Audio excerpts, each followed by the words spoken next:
In today's video, I'm going to teach you how to create a Framer page template. Templates let you save a page layout once and reuse it anytime, which keeps your design consistent and speeds up new page creation.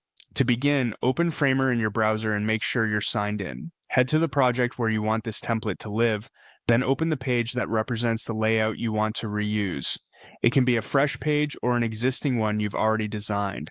The important part is that its structure reflects what you'll want again later. With that page open, look over to the left sidebar and click the Assets tab.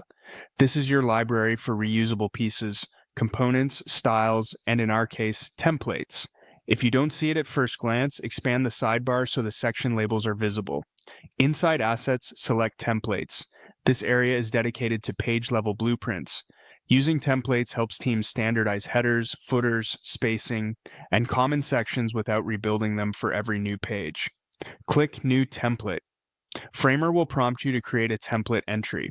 Think of this as capturing the idea of the page, not locking its content. You can still change text and images later when you apply the template to a new page. Give your template a clear, memorable name, then click Create.